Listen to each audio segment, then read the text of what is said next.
is like having an installer with their hand on the lock shield all the time. All the time. Tweaking it up and down. So we're looking at what the temperatures of the rooms are doing. Some people would say, well, you size all the radiators perfectly, and so you just need the same flow to each radiator. That's maybe one definition of balancing. I don't like that definition. No. one radiator running delta T7, and another running like delta T3, right?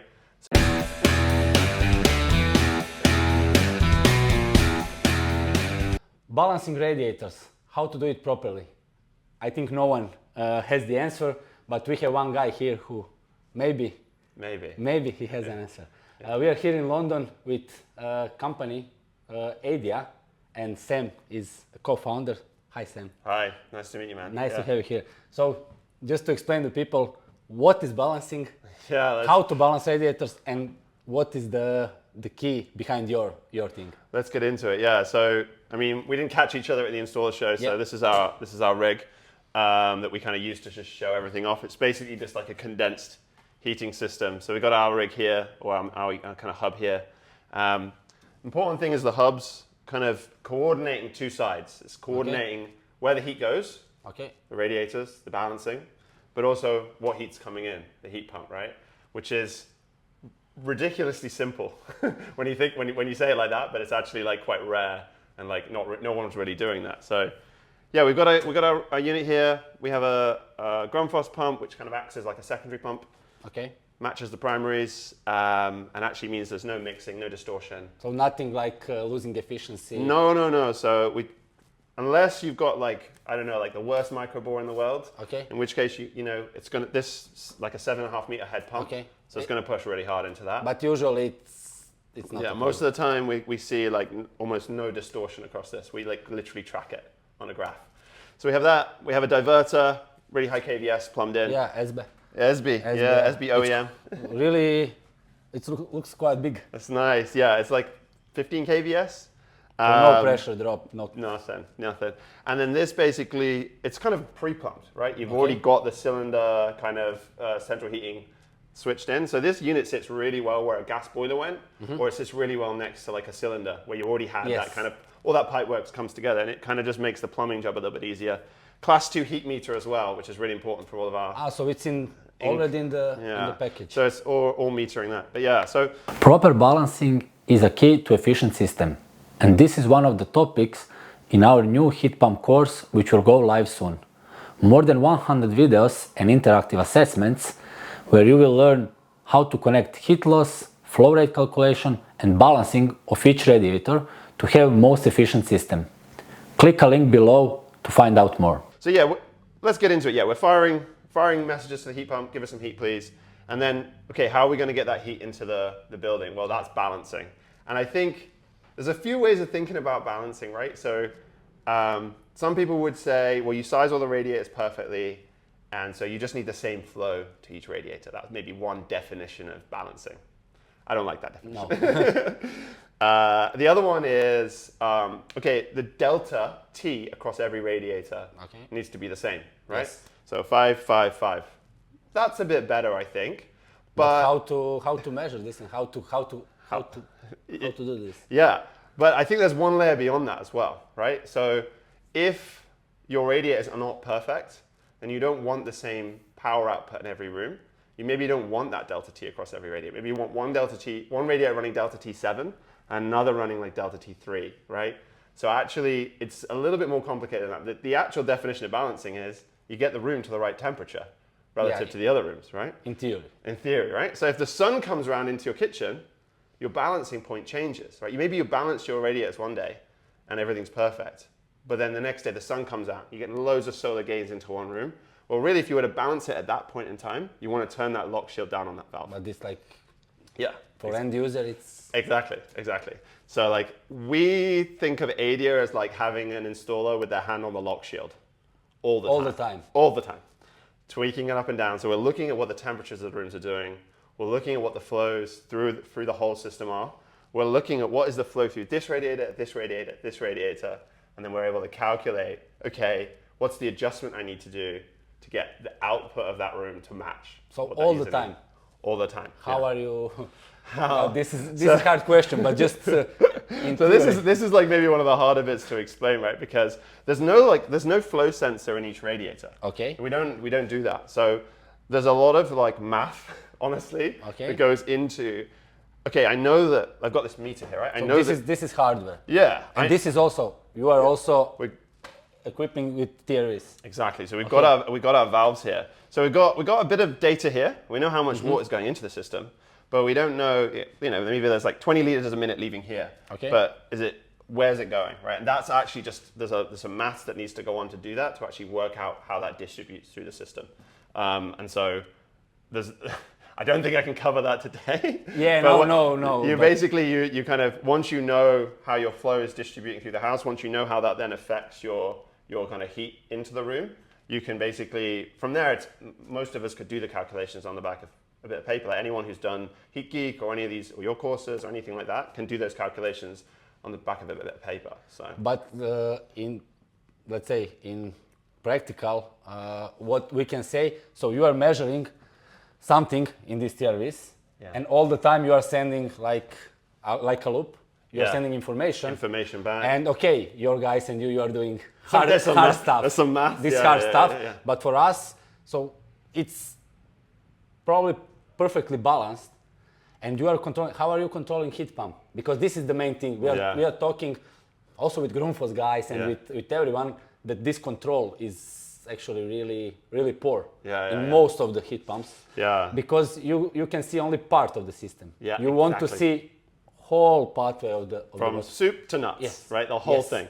So that's kind of really, I guess, maybe where our differentiator is we are that end-to-end piece. So yeah, we're able to kind of control the flow in each place. We're sending information back. We've got room temperature sensors as well. Okay. Right, and that's kind of, you can say, I've seen systems with like little TRVs on the radiator. The radiator comes on, warms up, and then the TRV thinks the room's hot and switches off.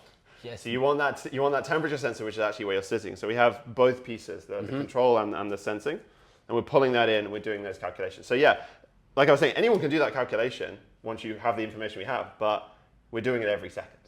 And how to connect all of these components. Exactly, and we're doing it all the time. So you're getting a balancing point now, and in 5 minutes time, and in 5 minutes time, in 5 minutes time, just like all the way through time. So when that sun comes around, it's going to know how to balance the system down to reduce the output in that room. And that's really like the difference with a traditional like TRV system, which is just going to like shut that room off, right? So if I understand correctly, you will never probably shut the valve off because you want a volume. In the system. Exactly. So you might find that you might, in an extreme case, have one shut, but it's never going to let them all. You're always going to have a really good amount of volume, and that's really where it comes back to, you're asking like how you're controlling the heat pump. So most of the time we're connected to a heat pump over Modbus. Which I think is like quickly becoming like the standard. Yeah. Yes.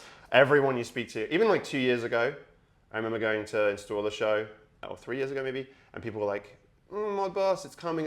And last year they were like, yeah, we got it, and this year, there's a few holdouts, but it's coming. I think everyone's kind of developing that. So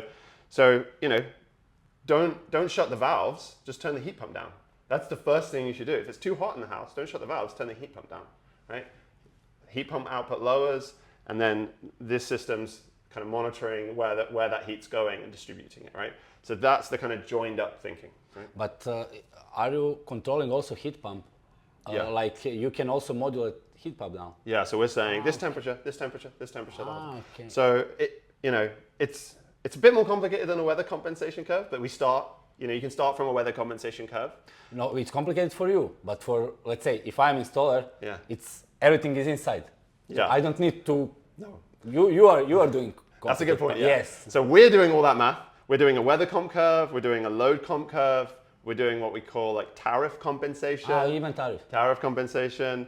So we're doing all that. So and all you put in the app is... you have app also. Yeah, all you put in the app is, we can put some screenshots in or something. We put like, this is what temperature I want it to be, 20 degrees in the morning, and then I want it to kind of cool down, and then in the late evening I want it to warm up again, then overnight I want it nice and cold.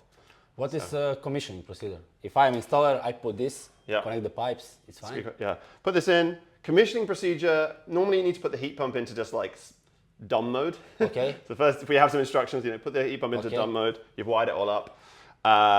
Jump on the app, connect the devices up. And you're connecting this PCB probably to heat pump. Yeah, to Modbus connection. Here, there is a. We can take some pictures on the other one. There's a labeled connection. Modbus. But it's Modbus connection and Modbus connection. That's nothing special. Yeah, so you don't even need to connect. If you don't want, you don't need a tank sensor. You don't need to connect a diverter to the heat pump because sometimes there's an extra cable just for the diverter. Well, that's inside. You don't need to. You just put the heat pump in dumb mode. It's like a system boiler, and then we take over.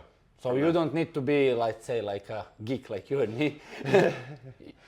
Potentially, yeah. Like exactly. Like I think the idea is that some people can do it. Some people don't want to do it. Even if you can do it, I think we can offer like more to you. As like you're going to get a better controlled system, and the data. People love data, right? Like yes. We have dashboards upon dashboards upon dashboards. So the people who are like really geeks, the geeks, right? Like you and me, get on that dashboard and they're like, why is the compressor switching off and on? Why is this happening? Why is that happening? What's happening with the balancing? So, and I think you get a lot out of that, of seeing a system run and actually understanding the limitations of like maybe this brand of heat pump, or I learned something from this, so I can actually see what the flow rates are. Which kind of, I guess, is like one of the other things that we try and do. Because we're trying to get this in quickly and trying to make it easy. You can actually you can try a heat pump out almost. And then when you know that this radiator is spending all of its time wide open and you're calling for way more heat from the heat pump, the other ones are like, whoa, throttling back, and they're like, the valve's pretty much like pinching right down and it's stopping flow. Well, you know that if you made this one bigger, you could lower the flow temperature. So we learn from controlling your system, how you upgrade your system to get from A, which is like, it's a good system, it works, it keeps you warm, it's not too expensive. It's about the same cost as a gas boiler, probably a little bit less when you get a nice tariff. You can say, okay, what's my journey to top of the scops, right? So that's kind of one of the things that we like to offer to both the installers. They get that insights, but the customers as well, they can kind of choose their own journey. At the end, do we have some kind of an AI or prediction, or are you planning to incorporate some of this? Because what I'm discussing with everyone, heating industry is really slow. So we are just manually adapting everything. Yeah. People are going to Mars. AI is driving, but we are still like... Yeah, manually on it. Yeah, so I think this prediction piece is what's coming. We've done a round of it already this last winter, kind of with our early technical prototypes. So saying to people, we know that these are we like give you a rank, worst radiator, next worst, all the way through to best. And we say, okay, if you do these two, upgrade them, you'll get to this flow temperature, you'll get to this cost. So we're starting to do that like predictive piece. So because I can like look at it and say, okay, that one, it's going to cost me £200 to replace, but Adia tells me it's going to save me £30 a year. That's a pretty good like return on investment. But also you can see if it's 20 years. Exactly, but if I do this one, it's going to cost me £1,200, and it's maybe going to save me like, instead of 30, it's maybe going to save me like £55 a year. Okay, now the equation doesn't make sense. So we're trying to really put that information into the installer and the homeowner's hands to like make the decision of how they upgrade their home. So it's that flexibility, kind of like low disruption thing that's kind of starting to come forward in the industry. That's been like our journey from the start, like low disruption, quick installs, just learn from what when you get, And one hard question. Go on. How you can see, because you have really good product, but for wide manufacturers, distributors, because no one is taking care of all of this. So what is the hardest part of what we do? Yes. If you're a heat pump manufacturer, you have endless resources, but still you probably don't miss knowledge, because knowledge is probably here, but how to implement, how to connect all of these pieces. Yeah, I think there's always been this kind of like smart thermostats have existed, and I think that there's like a piece of that you can do really well. And I think for me, the way I see it is like I think there's a lot of improvements we need to make to the heat pump itself, and I think rightly there's a race on that, right? I think people are saying who can get the best modulation, who can get the highest temperature, who can get the best scop. And control. And then the control piece, maybe some manufacturers can have a go trying this, but I think ultimately there's a lot of pieces to that puzzle to do. And I think if we have open controls, open protocols, people can try different things out, and then we'll see kind of what's going to work, right? Yes. And I think, for me, I think that's kind of, I'm hoping that's where it goes the next few years. I think there'll still be holdouts that want to do it their own way, but I think we'll see more and more like open protocols. We had, with boilers, we had OpenTherm, which kind of flopped in the UK especially and didn't really go anywhere. So I'm kind of hoping that we don't make that mistake again with heat pumps, and we're like, this is the one standard, everyone come on, get on board, make it available, and then like you can choose which direction you go. So it's not really answering your question, but like that's kind of how I feel I think it's going to go. So thank you. I think we covered. Is that everything you need? I spoke very quickly. I think we can spend 2 more hours, but it's enough. This is good. Yeah. This is good. Thank you, Sam. And if you are from the UK, especially, go check Adia. Get in touch. Yes, get in touch and learn something new. Brilliant. Yeah. Thanks very much. Thank you. Man. Cool.